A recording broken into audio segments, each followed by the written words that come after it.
stand on it. I mean, like heavily, but No, it looked like it was. I mean, when she picked it up, it was rigid. I mean, you could hear like thunk thunk. I'm like, what? It's not like those inflatable rafts that you lay on that are kind of floppy and loose. I yeah. honestly don't know how this thing stays rigid, but it was Hmm. interesting. For those that are just All right. joining, we're talking about an inflatable paddleboard. Yeah, I figured they needed to be rigid so you could stand on them Yes, and it is. keep some, I didn't get at a least some close look balance. at. I didn't get a close look at how the mechanics of it Oh, worked. she didn't even let you try it? Well, she offered me, but I said no because I'll probably hit my head on the tile. Right. Hmm. All right. Okay. Well, Cool. welcome to Technorama. We're doing our pre-show, despite not having a banner up there. I'm busy. Let's see. He's busy looking on Amazon. Did you No, order I Did you order anything? Well, we'll save it for the show. didn't order anything. It was Prime Days was this last week. Oh no. No. All right, We can talk about it in a second then. let's do our show in 3, 2, 1. Technorama episode 679. Ow! That stings.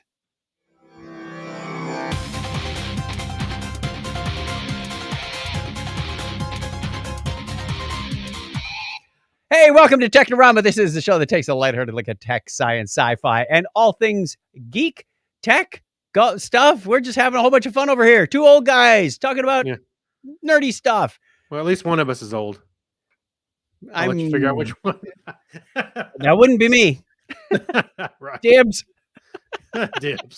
I'm Chuck Tomasi calling dibs. And the old guy is Craig Stepp. How are you, old guy? I'm doing okay. How you doing? Get off my internet. Yeah. Get off my IP. No. Don't see IP to an old man.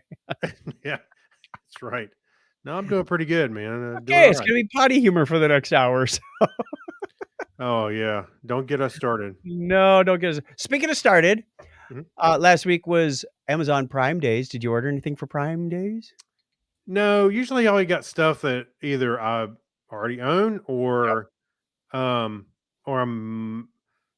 started to say mildly interested, but maybe a little less than mild. I'm going, it's not worth. Yeah. So yeah, I didn't. There was nothing on my wish list that made it onto the sale list. And oftentimes they tell you that like a week before they made an offer, said, hey, this thing is marked down $50. I went, okay, that's significant enough for me not to wait for Prime Day. And then I ordered it. Last year I got, what was it? 3 micro SD cards that were on sale, 256 gig. Yeah. Now see stuff like that. But I'd be down. there was nothing I looked through and said, I'm seriously considering this, or I need this. There were a few wants, and I'm like, I want my money more than I want these things right now. So right. I said no. I didn't order anything either. Yeah. So I'm trying to remember. I get like, I don't think anything on my. I was actually just wondering what was on my wish list because I put some things on it, but I don't think anything. I got alerted. I don't remember seeing anything. No, I didn't. Yeah, I didn't get anything alerted specifically that was on my wish list. But a week or two before, I forgot what it was. They said, "Hey, this thing you've been waiting for, that's $225 is now $50 off." I went, oh, "Good enough for me. I've been waiting. It's on my wish list. I've been waiting for it anyway." Yeah. So, yeah. So storage like SD cards and stuff like that. I might be tempted to jump on, but I don't know. It's one of those things that a hard drive or an SD card. It's like, if it goes on sale, I'd consider it because, you're always going to need more storage. Yeah. Fire TV sticks for $17. I don't know. Have you ever used a Fire TV stick? I've never used one. I got a Roku's, and I've used Chromecast, but I've got the Apple TVs and I've got the smart TVs, and I don't know what a Fire Stick would gain me on any of that. Well, it has that same functionality, but I'm just saying I hadn't used any of them. All right. Well, that's it for the news. Thanks for joining us. Yeah. Let's get into some of that listener feedback stuff. While the music plays, we open the links. Oh, we get letters. We get your letters every day. Mailman, mail today. Reach right in and pull one out. Those letters, I love those letters. Let's find out what you got to say. Oh boy! Mailman, mail today. Infinite number of monkeys typing right there. That's where That's we're right. Technorama. And our question of the week last time, I didn't say last week because we had a week off. Last time was which 25 plus year old video game has aged the best? And we got a number of responses. Thank you very much to everybody. Just Yeah, we did. these. John Miller Jr. says Mega Man X, Super Metroid, and The Legend of Zelda: A Link to the Past. Is there a joke Yeah. in there about Link? Yeah. No. There's a play on word. Okay. Yeah. Actually, I think those are all good ones, especially Zelda. I know a lot of people love Zelda. I haven't played a whole lot, but actually I played it on the Wii, the one that was on the Wii. Oh my gosh. Yeah. I still got the Wii around here. We no point. No. Nintendo. We gave our Wii to Julian Will, along with Rock Band 2, I think it was. Yeah. As far as I know. Do you see any comments you'd like to comment on? Oh yeah, sure. So Jack Mangan said Scorched Earth. Sounds like his kind of game. It sounds like his kind of game, doesn't it? Gary Lindro says Age of Empires. I still play it. And our buddy Steve London said Settlers 1, 2, and 3, and Monkey Island. And in 10 years, I guess Minecraft will be like 25, and I played it ever since Alpha. Wow. I know Harrison did. He played. Well, he hasn't messed with it so much anymore. But you know what was funny about Minecraft was the hackability early on before Microsoft. Well, I guess it still does today. But at his age, when he was playing with it, which was about 9 years ago, he was actually doing some things I was surprised he was doing. Like he was reading how people were telling him how to hack this and how to add these mods, and he was doing those things. And I was like, he didn't even ask; he was just kind of doing it. I was very, very impressed. How to break into a bank with Minecraft. Well, even that, he added a mod to that gives it some other physics, and he had a nuclear power station in Minecraft. And I asked him, how does he know how it works? He goes, yeah. And he starts talking about this as in the steam and all that. I'm like, wow, he really got something out of it. So yeah. Would you like to play a game, Harrison? Yeah. How about Minecraft? Huh. No, global thermonuclear war. Yeah. How about Minecraft? Yeah, yeah. Damn, it's insisting on Minecraft. All right, fine. How about a nice game of tic-tac-toe? Right. Oh, one of our cruise buddies, Lucas Anderson, says Chrono Trigger for sure. You know, a lot of people like that. I have not even heard of that game, but I am not one of the people you look to for gaming information. Couple of comments over on my site. Lone Guys Night says Super Mario Brothers.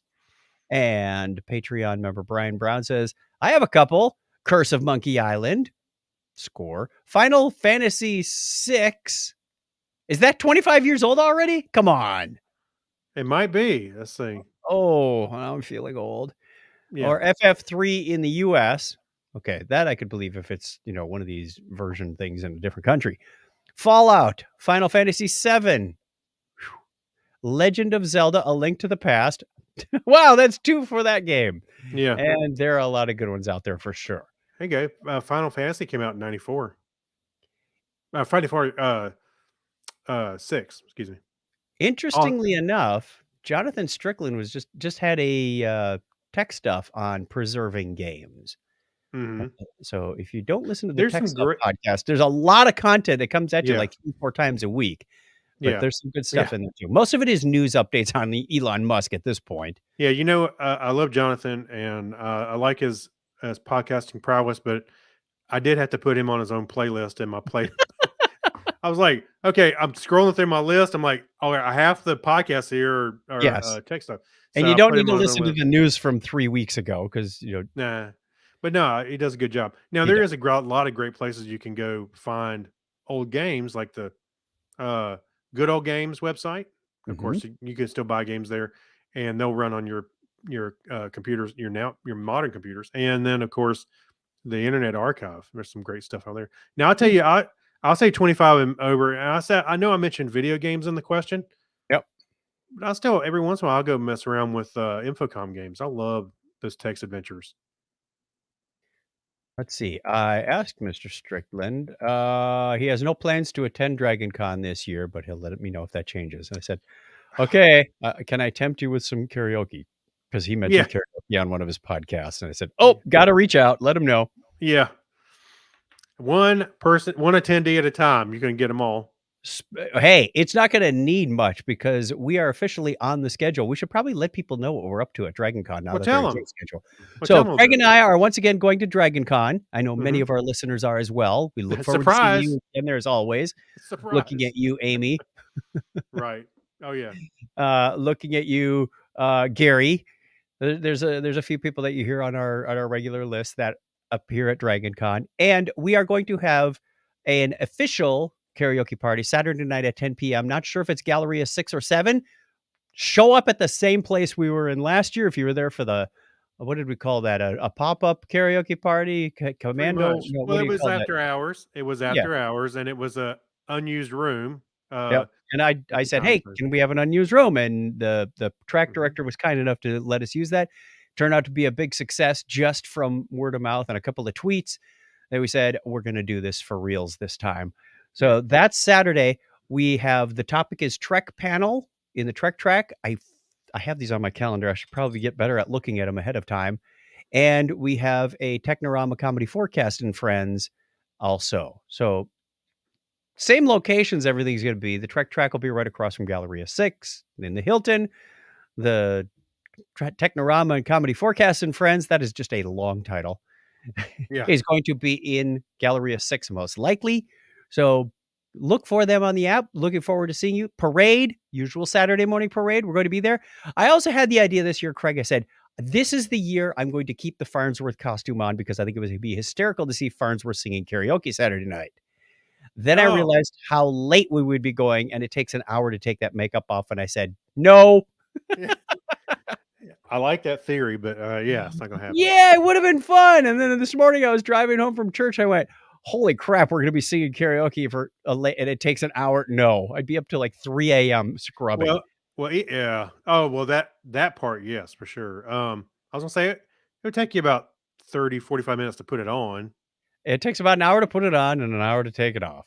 And how would you like to take off that bald application and then go to bed without showering and your pillow stuck to your head because of the glue? It sticks to the head. It's all brown from the makeup. That'd be lovely. That'd be lovely. Okay, we should wrap that segment up. We'll have another question for you at the end of the show. Another letter from our listener, Gay. Thank you, monkeys. How about some history? All right. All right, let's do that.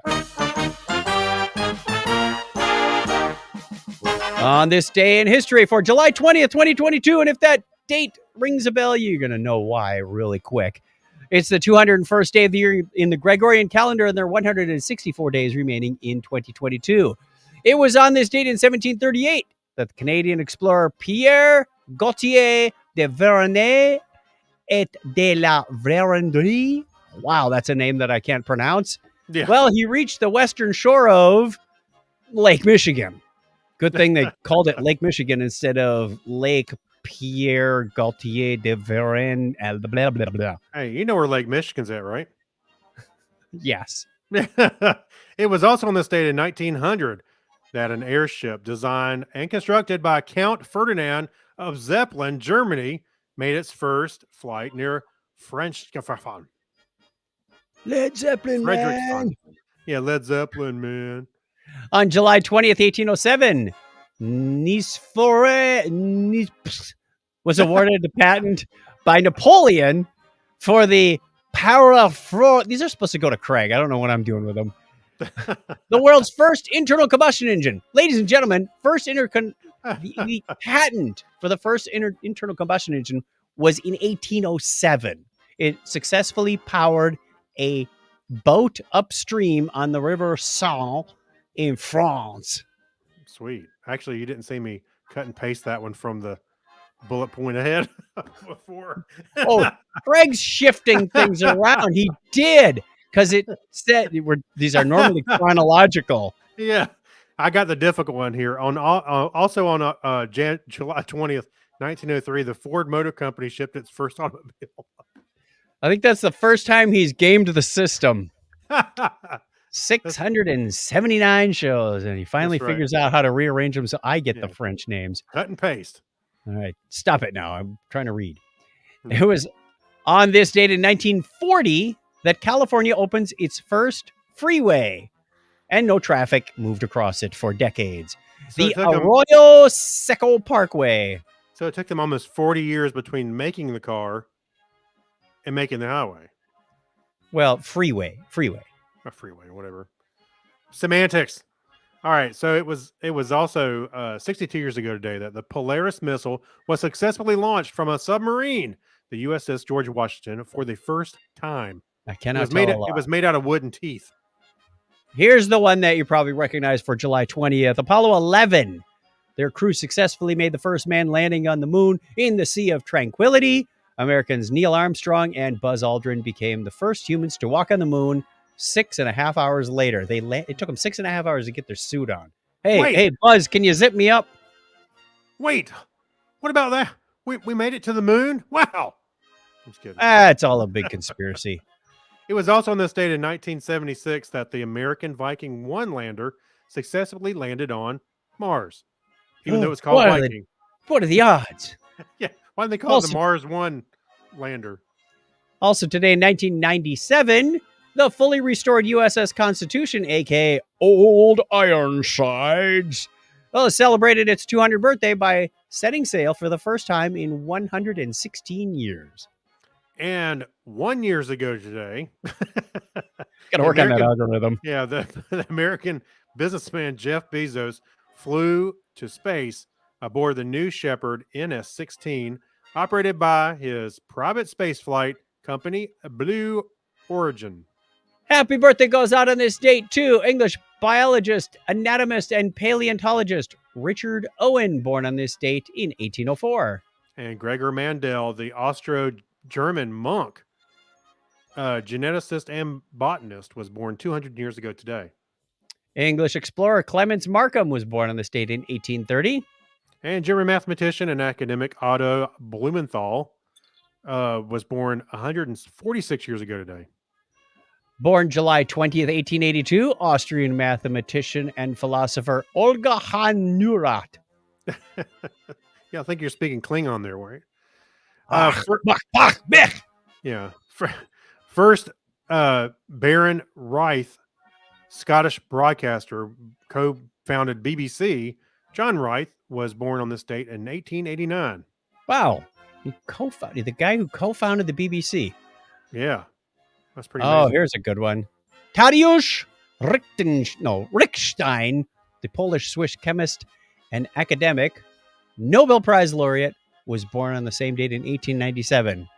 And also born July 20th, 1919, New Zealand mountaineer and explorer Edmund Hillary. You know what he was the first person to do, right? Climb a mountain. Everest. Reach the summit of Everest, right? That's right. Actually, technically, his Sherpa was the first one. Well, Shame on me. The Sherpa stops about 2 feet. Okay, go ahead. It's up to you, Captain. It's a shame on me for not realizing he was from New Zealand until I was writing these notes. American businessman and co-founder of Little Caesars, Mike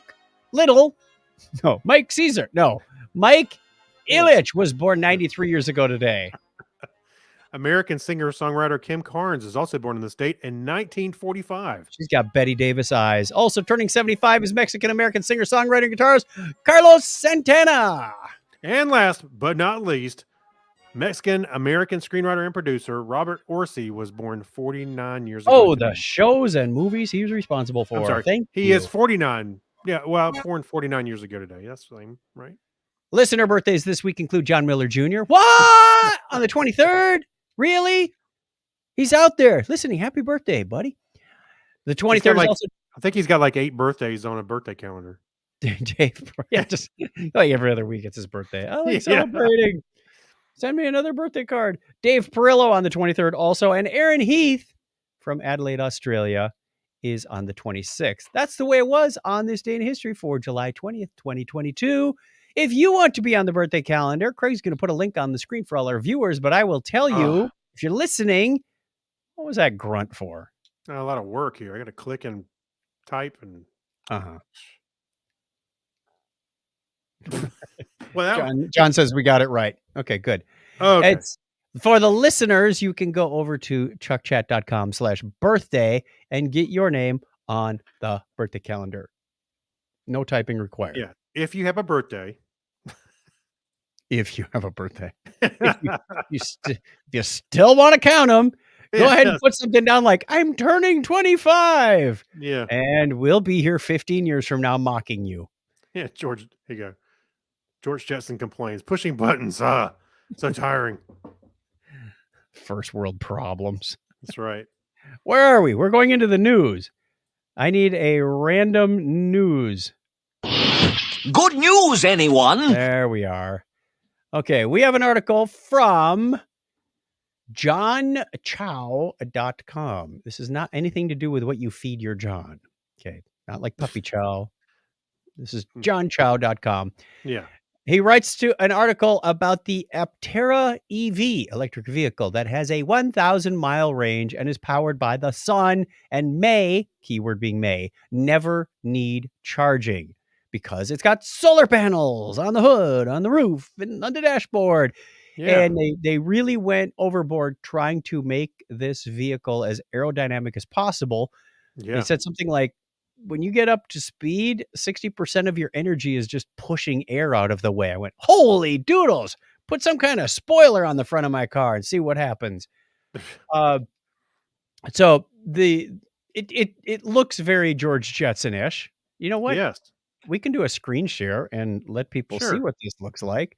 That might help our viewers and also encourage other people to view us. Screen share that window. There we go. There's a picture of it. There you go. Yeah.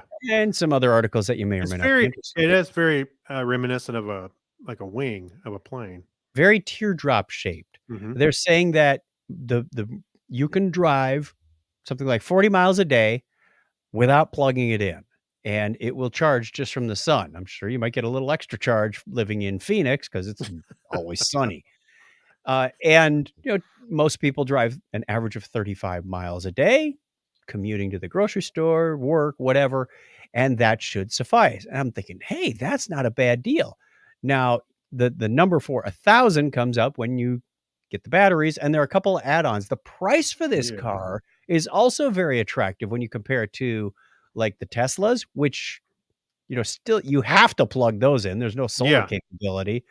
So the prices start at $25,900. That's $2,500, $900 and go all the way up to $50,000, depending on which battery package. And there's an option to get a drive motor it's a 3-wheel vehicle. You familiar with the Can-Am motorcycles that have the 2 wheels in front and one in the back? Yeah. This is like the car version of that. So 2 wheels in front, 1 in the back. It's not available yet. They were supposed to start shipping in 2022, but reservation holders are now reporting delivery dates that have been pushed back to 23 or 24. Now, you can get yourself on the early adopters list for just $100, but it's not refundable. This is like a Kickstarter project almost, but it's been in the works since, what did they say, 2006 or something? They've been at it for quite some time. Yeah, I forget when they started. It comes in white and black, and I think there's some other colors. I can't tell you actually exactly all the options. The black one looks pretty sharp, to be honest with you. I don't really care for that dull color black. It looks like, I don't know. I don't care for dull paints. I'm a glossy kind of guy. You're talking about, and I wouldn't get a black matte color. I wouldn't get the matte finish. I wouldn't get a black vehicle in Phoenix anyway. No, probably not. But anyway, I thought it looks interesting, but would you set aside price on it, would you drive something like this around? You mean from an aesthetic standpoint? Yeah. Would you jump in this and go to the store? Yes, I would. At first, I thought it looked a little goofy, but I'm thinking, it's 2022. We got goofy looking cars all over the place. Look Yeah. at the Tesla truck. That thing looks like an escapee from Logan's Run 1974. Yeah, it I just thought it was from Logan's Run. I thought so too. Yeah. This is somewhat reminiscent of the old GM EV1, the electric Mhm. vehicle they had in the early 90s. Yeah. Kind of, in a strange way, but with the three-wheel design, very much more aerodynamic. That was like one of their first key priorities, along with safety, is what they mentioned in the video. I was curious to the wheels on the front stick out. Okay, let's see. Film credits. There's a good picture, like camping Yeah. in your vehicle. Yeah.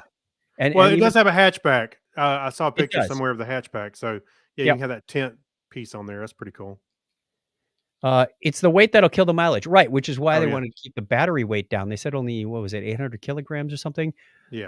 that keep the battery weight down as compared to other vehicles. So weight, And wind resistance, and and yeah, the 1,000 mile is for the upper package. So you'll be yes. spending a little bit more for it. It's not the high end package. It's like midway. Then you get that thousand I think dollar. they said the 250 miles out of the base package. So for 25.9, let me see if we can zoom in on this. For 2,500, it's not the greatest picture because it's a picture of a picture. You can see there, 250 On, miles for the 25.9. mhm. If you up the battery a little bit, 25 to 400 miles, you get 29.8. 600 miles. I mean, 400 miles, I could go to San Diego from here. And Oh, that would give me I one way. I think between 400 would be great. I Yeah, mean, I could do 400 a to lot with them. 600. Mhm. 1,000 you could get across the country, stop overnight. I mean, it's a 3-day, 2.5-day trip back Mhm. to, Wisconsin or Yeah, it Michigan, also depends how fast the solar cells do charge the battery. You could probably drive a little longer and you than could you always plug it in. You can always plug it in. No, this one doesn't have a plug-in option, no. Yes, it does. Yes, it Does it? does. Yes. They said it's got a 110 plug-in. Yep. Oh, wait. Okay. I'm sorry, you mentioned the Tesla not having another option other than Tesla that's what I Tesla is only plug-in. This has does plug-in and yes, solar. right. So I was curious about those outboard front wheels though. That made me nervous from because they stick out just a little bit beyond the width of the Well, body. what was that, not the Prowler, yeah, the Prowler. Yeah, the Prowler, Prowler that had was a those. concept vehicle though. Nobody ever drove those. I What? suppose you could call this a concept as well. The thing that worried me was what is the turning radius of this thing? Because those pods, the outboard wheel pods, seem like they would greatly impact your turning radius. I did a little research, and the turning radius on this is about 19.7 feet. And I said, "Well, what's my car?" It's they say between what was it 18 and 19.2. I don't know how you get a variable turning radius on a car, but it's about Yeah, the same as my Honda Accord right now. So not not that bad. I would yeah, consider one of these in the future if they do tend to materialize. I don't know if these prices we've listed are just for the early adopters, or if this is a yeah, big old complete scam like we've talked about in the past with that yeah. cardboard car from the 70s. I think, I mean, this looks like if you put a bunch of these on the road, it would look like some sci-fi movie from the 80s. You I know, a think it'd be bunch of pretty 'em. cool. I mean, But it would be think about pretty cool. What my actually my point is that I think that they need to think outside the box to make electric cars that have range and are usable. So you got to get used to some strange designs. This looks like That's a what they said this they look did. They said, "We're this thinking outside the yeah, box." They said, "We wanted to base this on, how what body style should we base this on?" They said, "We can't yeah, because nothing is aerodynamic enough, so we're gonna start yeah. from ground zero and This looks like a little plane without the wings, or right? just the wing of a plane." Yeah. I'm driving around the wing of a plane. Well, I mean, it looks like a cockpit of the plane with the little wheels, but no wings on it. That's what I'm getting at. But I mean, it looks cool. The little video makes it looks awesome. Yeah, they're driving around in it. Yep. Yep. So, A lot of fun. All right, next article.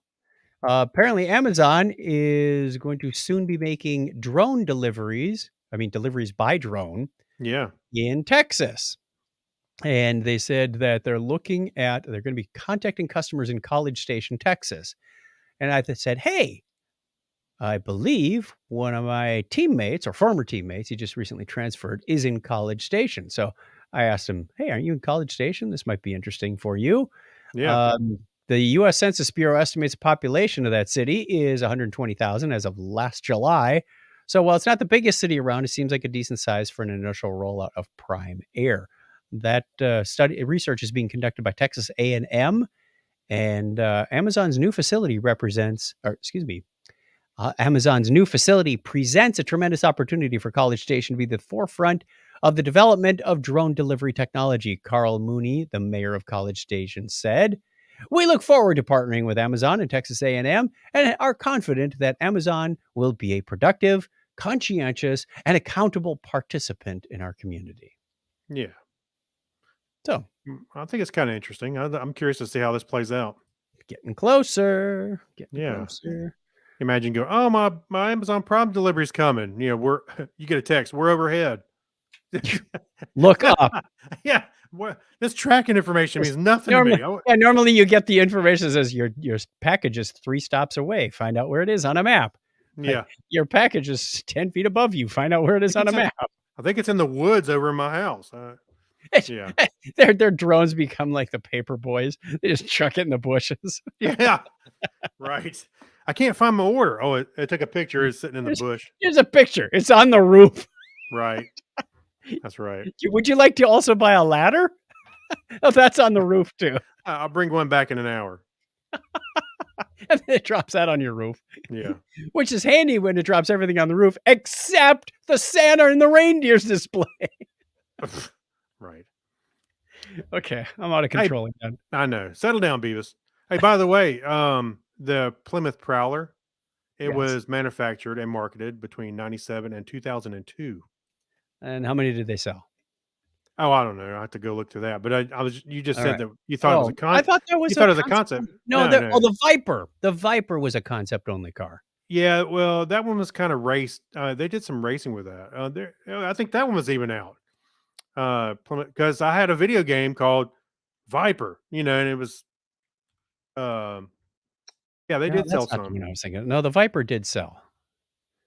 Anyway, moving on. We're not a car cast. Oh, the Dodge Viper production from 95 to 2002. Yeah, that one did run. I just look at the picture and I'm going, yeah, I've seen those.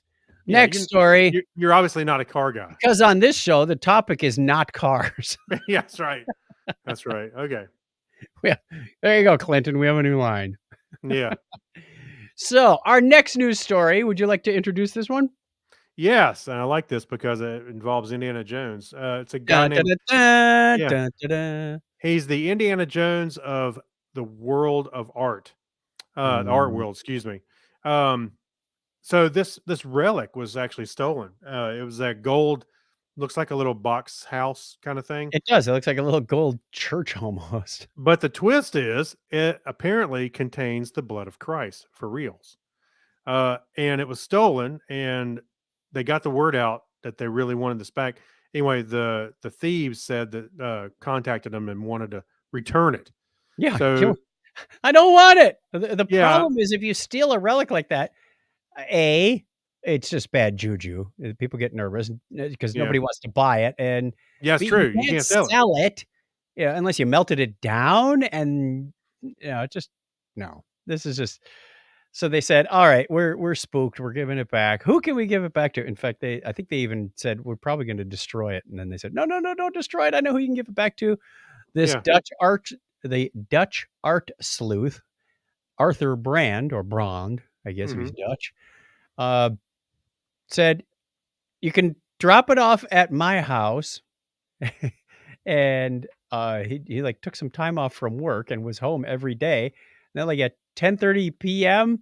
the doorbell rings. He goes to the window and there's nobody there, but there's a package on his doorstep. Amazon Prime Air again. Yeah, Amazon. I bought Jesus' blood off Amazon.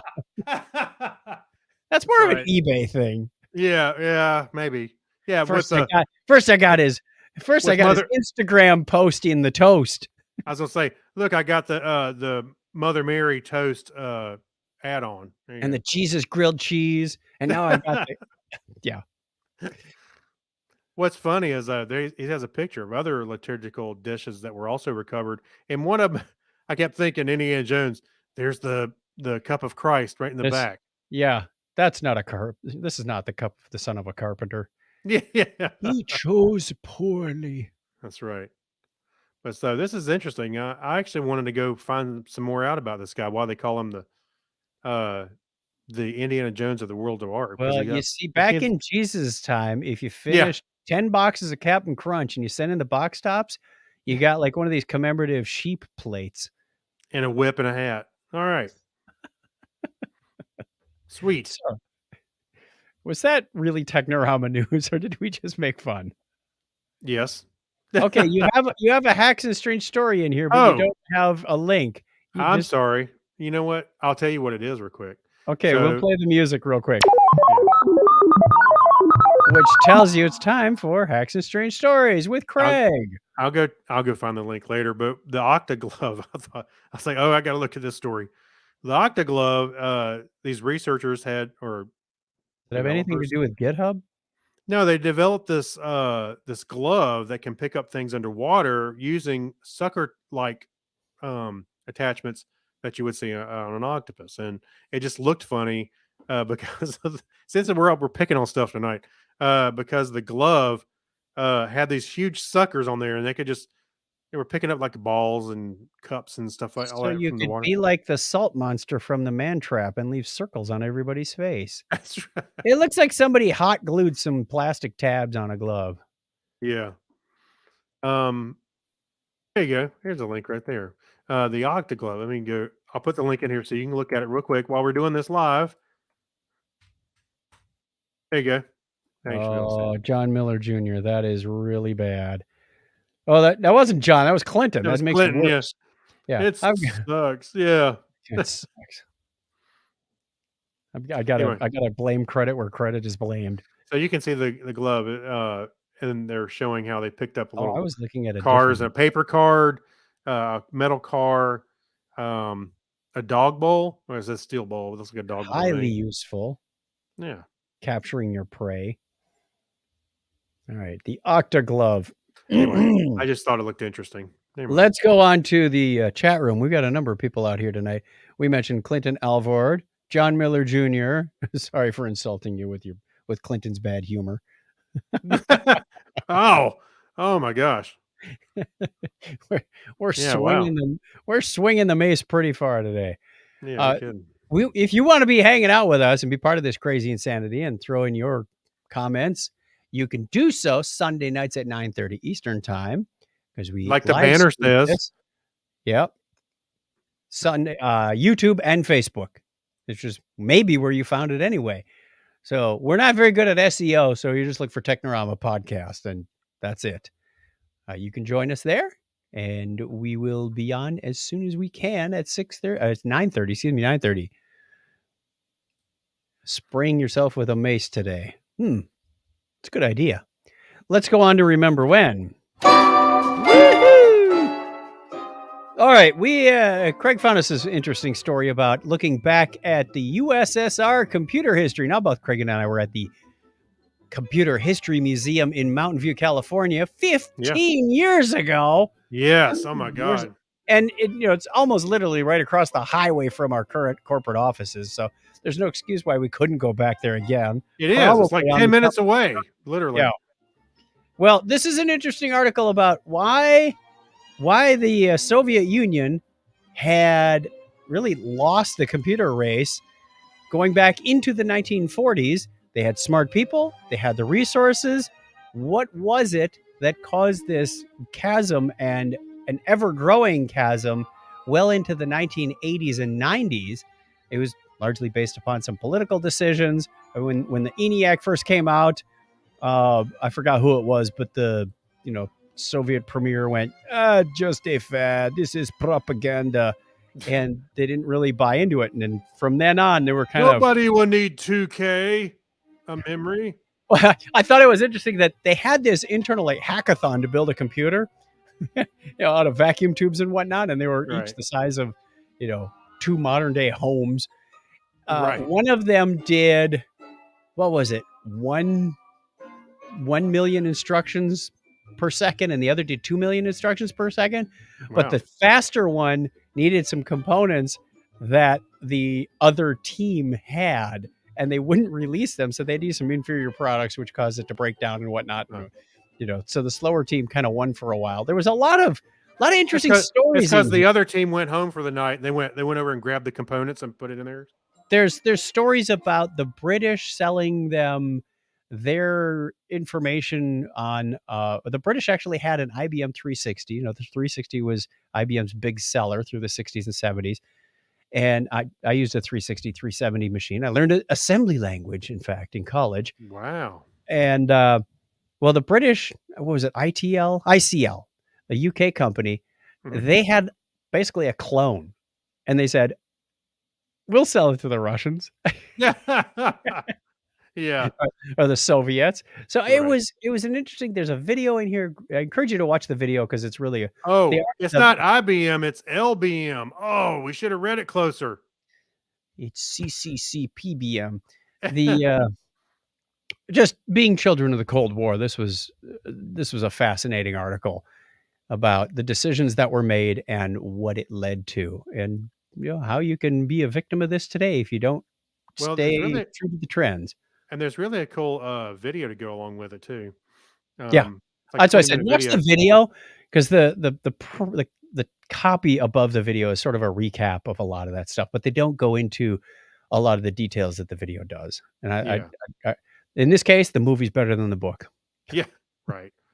Okay, an article I stuck in at the last minute is from CNN. I was going to say, I don't remember this, but okay. Before our homes got smart, 7 vintage home gadgets that hark back to a bygone era. And there's a picture of a lady with a big hairdryer. Remember the hairdryers you used to put over your head? Yeah, they would inflate. More inflatable. My mom had like the hard shell version of this. I remember her sitting under the hairdryer with the curlers in her hair. Yeah. That was a thing. That olive green hood. And you could never talk to her because the thing was so dang loud. Yeah. What? Sometimes you see them on old shows. Wait a minute. I don't think it was for her hair. It was to keep the kids from bothering her. When you had 9 kids, this was a sanctuary. Yeah. This was your noise cancellation headphones back in the day. Well, this guy, Dutch designer Jaro Gielen, his basement is 1,000 square foot space that's been converted to a vault for one of the world's largest collections of small household appliances. He does from the 60s to the 90s. He doesn't do, vacuum cleaners and microwaves, but he's got a whole bunch of other things. Yeah. Currently, 1,370 other things covering product categories, all kinds of product categories. And there are 7 of them in here. One is the Lady Braun Luftkissen, the HLH1. That's, you know what? We need pictures for this one too. This is just too good to let go. Yeah, it's too good. Because share the screen again with the share. Come on, share this one. Screen 2. All right, let me get you back up to the hairdryer at the top of the article. Whoop, there she is. Yep, that's definitely what you want on your honeymoon night. Oh, yeah.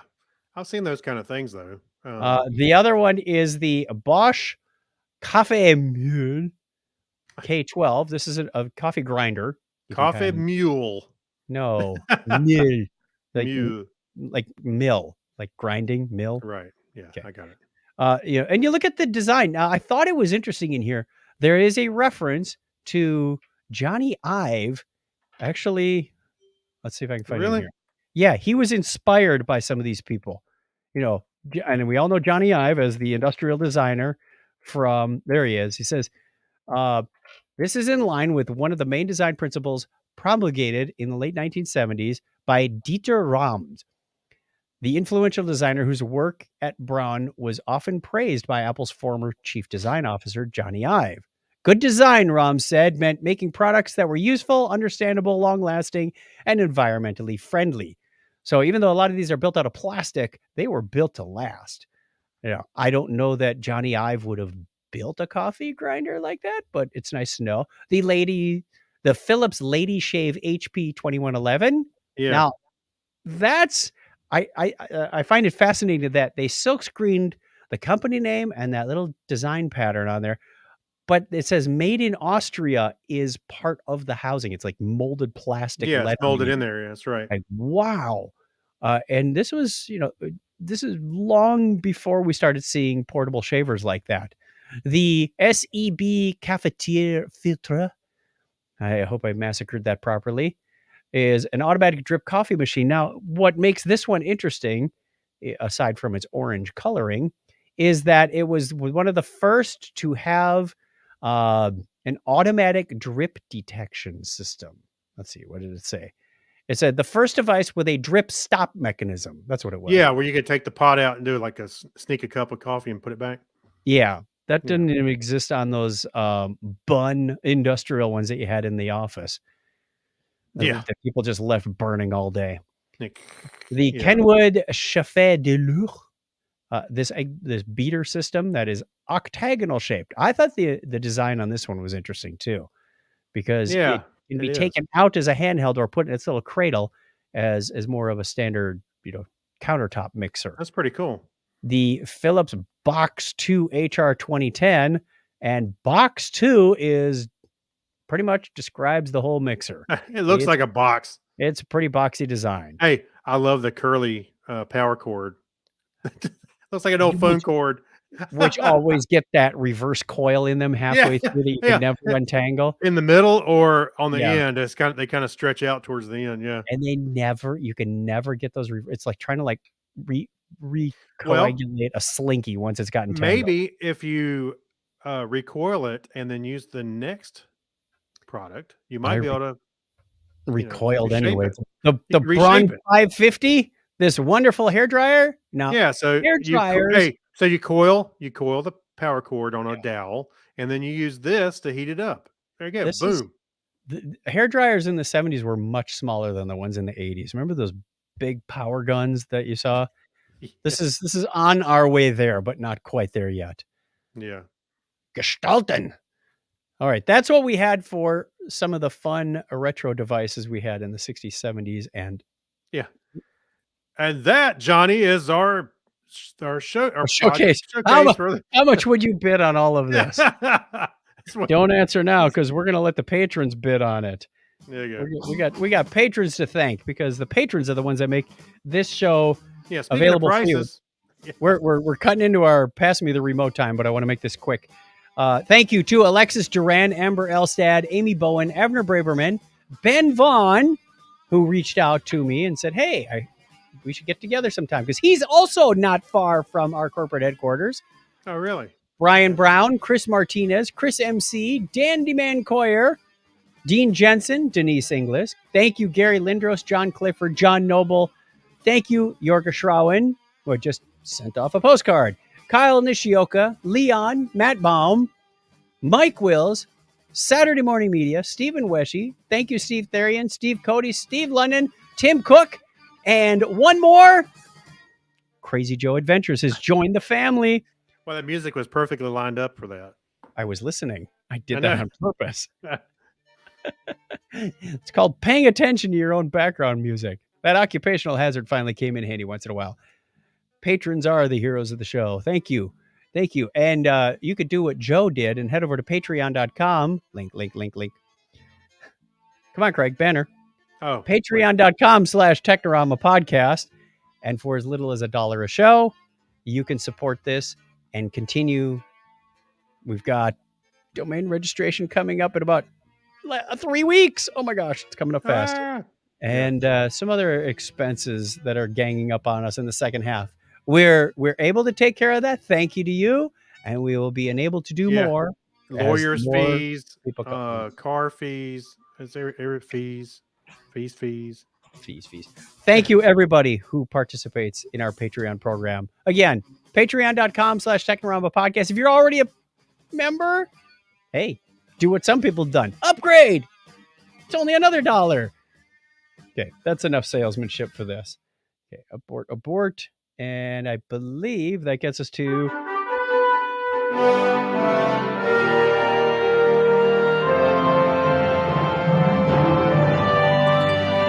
Go ahead with your first one.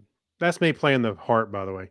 So I watched Everything Everywhere All at Once with my son the other night. Yes. and that was a fun movie. It was a lot better than I thought. So, or let me back up. I heard it was great, but I just didn't pick up on it until recently. So we rented it, and it's about this. It's like almost like these people figure out how to tap into the memories and experiences of themselves and other multiverses in the Okay. multiverse, and so they can tap in them and use their skills and experiences on their own for themselves, and they're trying to stop who is I guess ultimately the lady's daughter, who knows how to tap into this, and she's been she can stay in it all the time and just grab from all of herself from all the multiverse all the time. Anyway, there's trying to stop her, and then there's another number of things. Then you got the IRS is checking in on them because they have this laundromat, and in the laundromat is where they live, and they're about to lose it all. The And IRS lives in the uh, laundromat? no, the IRS is after them because of some tax issues. Oh, So, okay. so yeah, there's a whole thing with it. Anyways, it was a lot of fun, and them switching between the multiverse, they did such a great job with it. Like cameras switching around, and then they would be looking at the same character with different clothes on and a whole different setup. And there was even a montage at the end where I forget her name. She got it was Michelle Yeoh.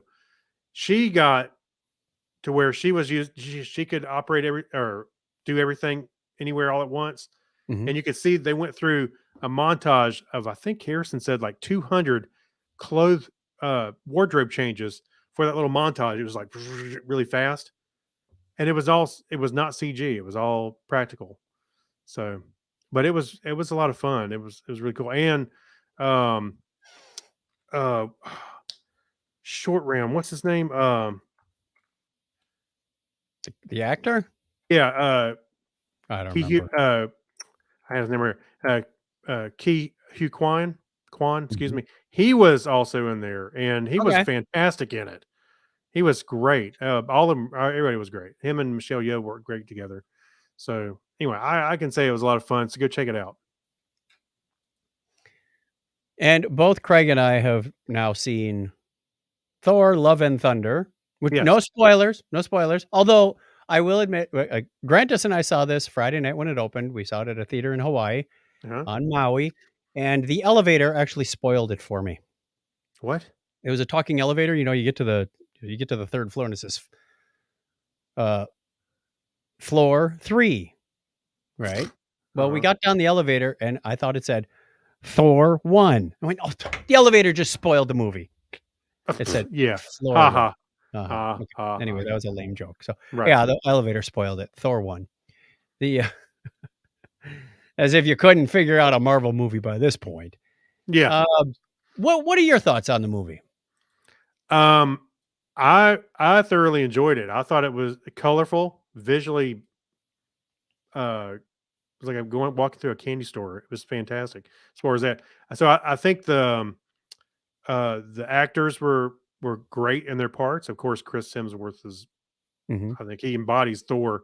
Um, um, oh man, it's a bad name night. You're talking Gore. about Who played Gore? the antagonist? Yeah, who played Gore? I don't remember the actor's name, but move on. Yeah. Gore. Oh, I thought no, he did a really good job. Gore. Christian Bale. Oh my God, I just saw his face. Yes, Christian yeah. Bale did a great job. Actually, I think he was a little underused, to be honest with you. I thought he was fantastic. Um, but I loved it. Harrison also loved it. We had a great time watching it. There was a lot of laughs, a lot of great stuff. Um, There were some good laughing points, as you know, any Thor movie will get. It can get a little over corny sometimes. a little bit, you know. There was one like, when we retrieve the children, we will have a great feast. Not on the children. Yeah, that's right. Those were Not on the dark children. times. Yeah, We, those were dark we times. will not be doing this again. Yeah, Yeah. So I mean, yeah, there were some fun cuts on their own behalf.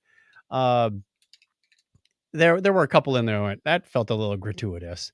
yeah. Even Natalie There's Portman was Bao, great. the god of dumplings. Like, okay. Oh yeah, when they did the little montage of all the gods. When they were in for the sure. Hall of the Gods. Yeah. Yeah, there's a lot of Easter eggs in there if you're a comic fan. Yeah. Um, yeah, but Zeus was great. I thought, Russell Crowe. yeah, Russell Crowe Russell is Crowe Zeus. nailed it. Yeah, he nailed that. It was great. I think they even said he did his scenes twice, right one after another to Yeah. try and get that Greek voice down right to make sure he had it right. It was a fun movie. It felt like a filler movie though. It felt like here we are leading up to something again. I was a little disappointed that the marvelous Thor was not around as much. It was like, there she is, and she's gone. So Yeah. again, not ruining it for anybody or what's happening who hasn't seen the movie, but I thought that was a little short-lived. It would have been nice to have that character reappear in a few more movies, but Hmm. no. Okay, well, Oh, also, I didn't realize this when I was watching the film. There's a little girl actor in the film. Again, I'm not giving anything away. That was Chris Hemsworth's daughter.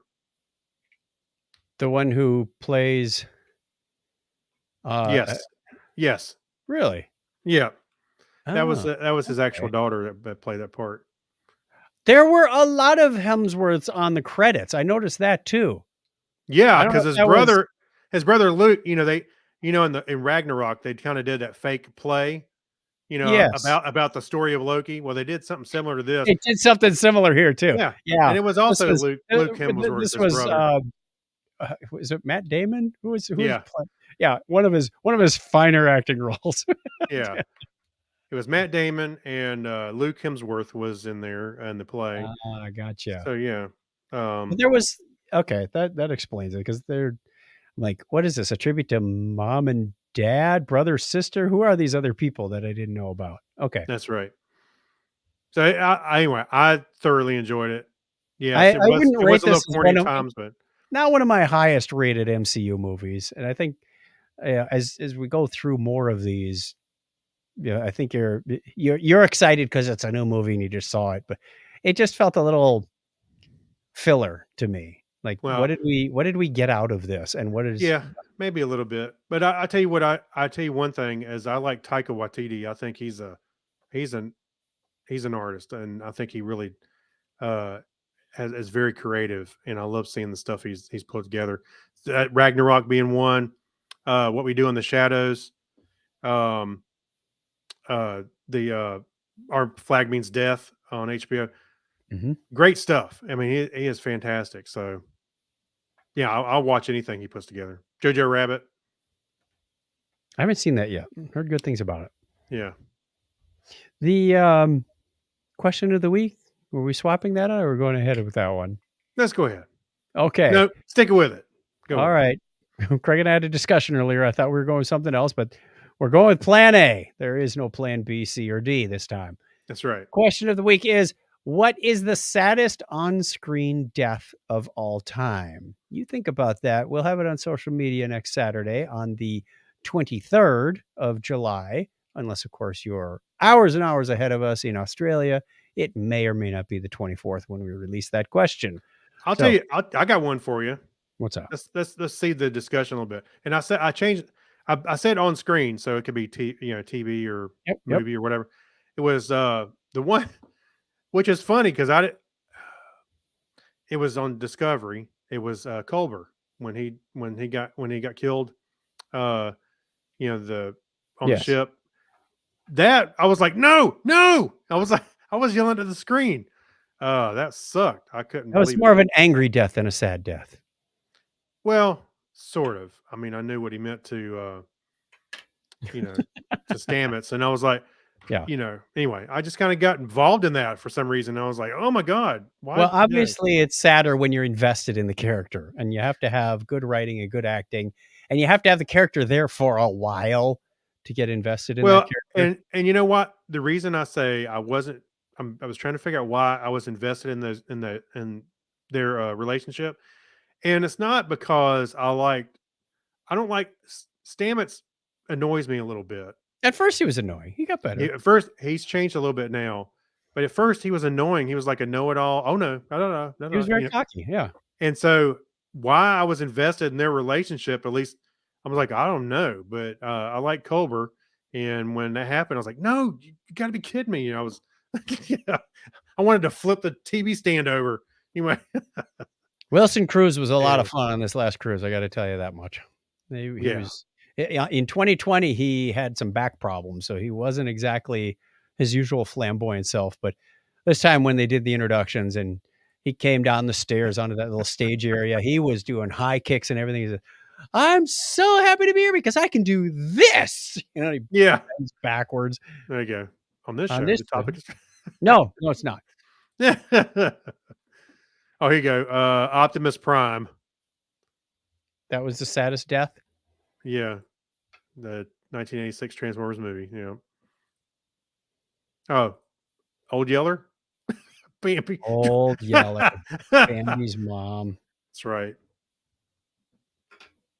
There's probably a few Disney deaths in there. I'm sure Cybok is high on Clinton's list. Wow. Wow. Hitting below the belt, buddy. There's Spock and Cybok. Yeah. Yeah, he didn't even get so much as an I shall and always forever shall be your friend. You just got share your pain with me. Bzap, boom. Shockery, share your pain with me. We are not talking about that movie anymore. We're moving on. It's the end of the show. Thank you for joining us. We're going to play the music and tell you once again, if you want to get in touch with us, put that info on the screen. 707-530-chat. I'm working on a jingle for this. Ding. 707-530-2428. Call us before it's too late. 3. 0800-999. I did that gag already years ago. Yeah. Email us, technorama@chuckchat.com. We'd love to hear from you or read from you or whatever. You can find us on the social interwebs in the usual places. Just search for Technorama Podcast. You'll find us. Don't forget, you can also be a Patreon member for as little as $1 a show. We'd love to hear from you and, It's a deal. and support our craziness almost every week. We're coming up on show 700 soon, and we will see you at Dragon Con this Labor Day weekend in Atlanta, Georgia. Until then, give me a binary high five, Craig. All right, 101. Audio recording has now been concluded. This concludes our audio programming for the week. Remember when TV channels used to sign off at night? That's right. With You wake up in the middle of the night, look at that Indian pattern. Not the Indian pattern. Yeah. That was the test pattern. Yeah. I'd wake up to static. Yeah. They're here. Anyway, And then you go, am I waking up to go to bed or just go back to sleep? I would always wake up for the national anthem. Go, oh, time to turn the TV off. Aren't you supposed to stand up for the national anthem? Like get out of your car and stand up? That's what I heard. Right on the highway. Right. Just pull over, stand up. What are you doing? Pull over. Just stand up. It's like Saturday at noon. They always have a high school band play the national anthem in Phoenix on one of the radio stations. I've never seen anybody pull over and stand up. Okay. And that was our regular recording. Thank you for everybody who joined us live. Hope to see you on the next episode. Once again, we made podcasting history. How's that? We recorded the show we never recorded before. Oh, there's been lots of other people who have had episode 679, but none of them like this. Well, our numbering has been suspect over the years, so we have more than that actually. I think Brian from Coverville may have us. Still, he's one of the highest counters. Well, if we kidnap him and keep him from recording for a few weeks. Now he's talking about like knocking off other podcasters. Starting to sound like a podcast mafia. No, I just said kidnap. I didn't say knock. Yeah. If you kidnap him, then there'll be witnesses, and we can't have any witnesses. Well, we're not recording right now, aren't we? Oh wait. Whoops. Foiled again. We're just going to edit that part out. That's right. I blame Brian Brown for these crazy ideas. Yeah. We got to blame somebody. All right. I'll never even hear that or watch that. Thank you very much, everybody. We're going to conclude our streaming and then go record our Patreon show. So all you wonderful patron people can listen to it tomorrow. Take care, everybody. Bye. All right. Bye.